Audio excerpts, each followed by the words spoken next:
to the point where she's tearing and crying on the court because she felt something in her groin. You three ladies couldn't manage a kid's lemonade stand. Stephanie White, congratulations. Amber Cox, way to go. Kelly Krauskopf, you did it, girl. You really did it.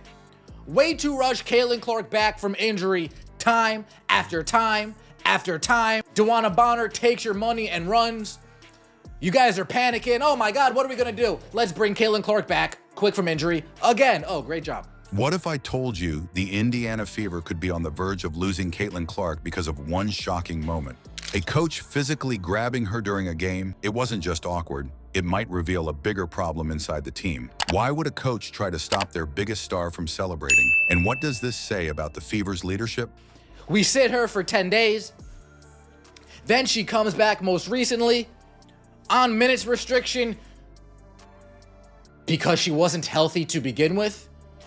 Stephanie White in her brilliance. Oh, there's only 40 seconds left in the Seattle Storm game. Sweet. Caitlin, get in there.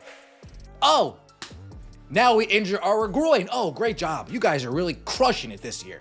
Because she wasn't even 70%, she was 60%, 50%.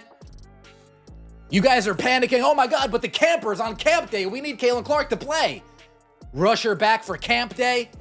Buckle in, because this might be one of the most frustrating stories in WNBA history. Before we move on, I'd like to ask you a small favor. If you appreciate this content, please take a second to like this video and subscribe to the channel.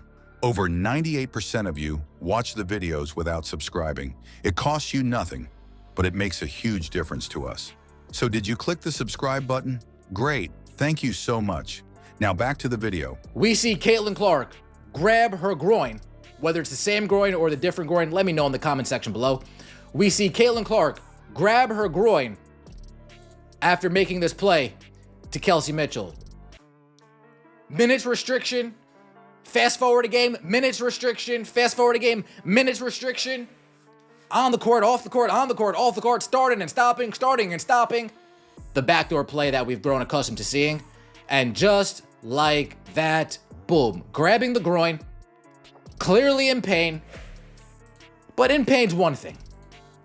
What I have yet to see from Caitlin Clark is actual tear. Imagine this. Caitlin Clark had just knocked down a huge three and turned to the crowd, arms wide, hyping them up in the way only she can. The crowd loved it, exploding in cheers while Clark fed right off that energy, completely in her zone. She didn't just make a play, she created a moment, pure electricity on the court. But in the middle of this celebration, something shocking happened. Assistant coach Kareema Christmas Kelly stepped in, physically grabbing Clark by the arm and stopping her mid-celebration. Clark looked stunned. Her expression said everything, confused, almost disbelieving. And for a split second, the entire arena seemed to freeze. Nobody seemed to know what was going on or why the coach intervened. Why would a coach interfere with a moment like that? That's the question everyone was asking, and it didn't take long for speculation to start flying. Was it about control? Was it personal? Because let's be honest, this wasn't Clark showboating or disrespecting anyone. It was raw passion, the kind of fire that most teams dream about in a player. Here comes all of these, oh, we got a new coaching staff, we got a new training staff, we got this person and that person, an expert here and an expert there, saying this, saying that. Next thing you know, these people have managed to turn Caitlin Clark, whether it's coaching malpractice, GM malpractice, somebody who's never gotten injured ever in their career. What have you guys been? You got a sports psychologist. I'm trying my best not to curse, folks. You got a sports psychologist in her ear like she's a freaking puppet. This wasn't just an isolated incident, though. For a while now, whispers about some questionable coaching decisions have been circling the Fever. Clark's minutes have been noticeably limited in certain games, even when she's clearly the best player on the floor. Some have said she's being forced to tone down her natural play style. Baseline drives, quick pull-ups, all the stuff that makes her exciting to watch. And this raises bigger questions about the Fever's approach to handling star players like Clark. Her flair has already put the team in the spotlight. Think about it. She's a rookie, and she's already boosting the team's merch sales, racking up TV ratings, and growing their fan base almost single-handedly. But despite all that, she seems to be clashing with the very people who should be fostering her success. What's even worse is how blatant the double standards are. If a male coach stepped in and grabbed a player like that, the backlash would have probably hit 10 times harder. Are certain lines just easier to cross in the women's league? Or is it that Clark's influence is making some people uncomfortable? Either way, this moment wasn't just a bad look for the Fever. It highlighted a culture that could be working against its own best interests. But let's pull back for a second, because if this doesn't change, the fallout could go well beyond one team. Losing Caitlin Clark might sound unthinkable, but is it really that far-fetched? Right now, Clark isn't just a rookie. She's the lifeline of the Indiana Fever. Since she joined, the team has seen numbers they could have only dreamed about. Merchandise sales skyrocketed by over 200%. Social media has been buzzing nonstop, and TV ratings are way up. Even the Fever's franchise valuation has soared, climbing from $90 million to $340 million. This isn't by chance. It's Clark's charisma, her game, her brand. She's the kind of player that doesn't just play basketball, she changes the conversation around it.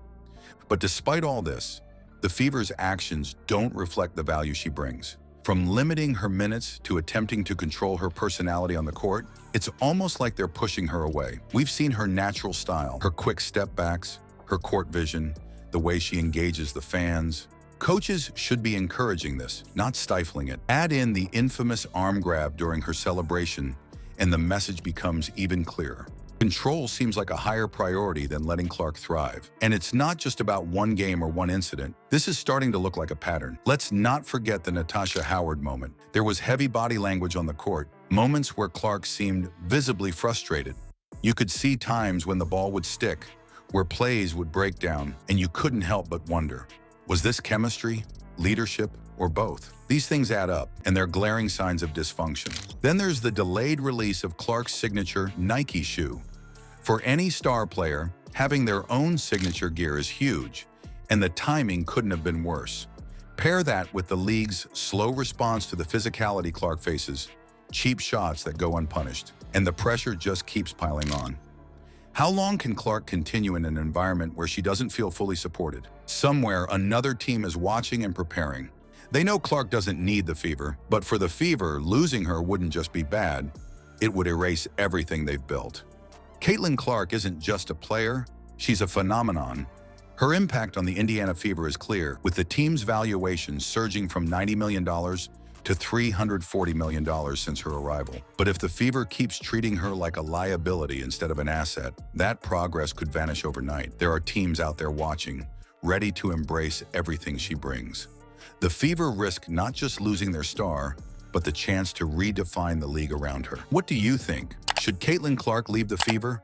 Let us know in the comments, and don't forget to subscribe for updates.